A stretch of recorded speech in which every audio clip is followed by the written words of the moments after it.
Germanton multi speciality hospital, doctor Mir Jawad jar Khan, national award winner, senior orthopaedic surgeon and director of Germanton multi speciality hospital. इनके साथ most senior and world experience doctor की team आपकी खिदमत में रहेगी।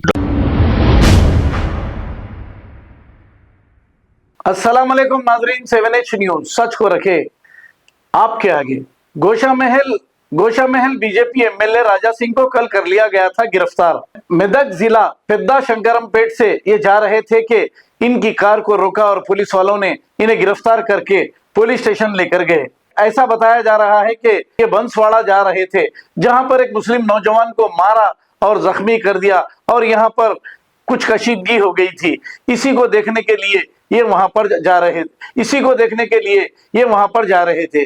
अब वहां पर जाकर जलती हुई आग में पेट्रोल डालने जा रहे थे, फिर क्या कर रहे थे पता नहीं, लेकिन इन्हें तो रोक लिया गया और गिरफ्तार करके पुलिस स्टेशन ले जाया गया।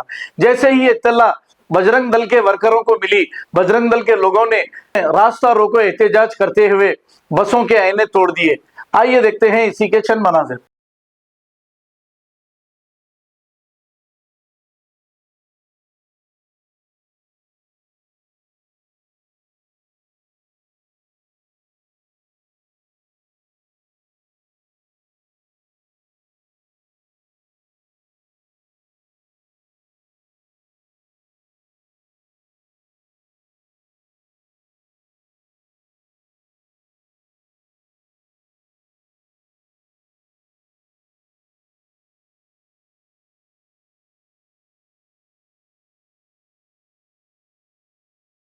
Germanton multi speciality hospital, doctor Mir Jawad jar Khan, national award winner, senior orthopaedic surgeon and director of Germanton multi speciality hospital. इनके साथ most senior and world experience doctor की टीम आपकी खिदमत में रहेगी। Doctor Wasif Azam, doctor Bharvi Chandori, senior cardiologist और दीगर स्पेशलिस्ट डॉक्टर की टीम खिदमत अंजाम दे रही है। Robotic surgery, advance cath lab, MRI, operation theatre, ICU, 2D ultrasound and pathological laboratory की 24 घंटे इमरजेंसी सर्विस के साथ अपने तमाम अमराज का मुकम्मल इलाज करवाइए। Germanton multi speciality hospital, opposite to pillar number 150, Attapur, Hyderabad. खबर है शहर की, खबर है गाँव की, खबर है सारी दुनिया की। 7H न्यूज पसंद आए तो लाइक कीजिए, शेयर कीजिए और सब्सक्राइब करना ना भूलें। 7H news.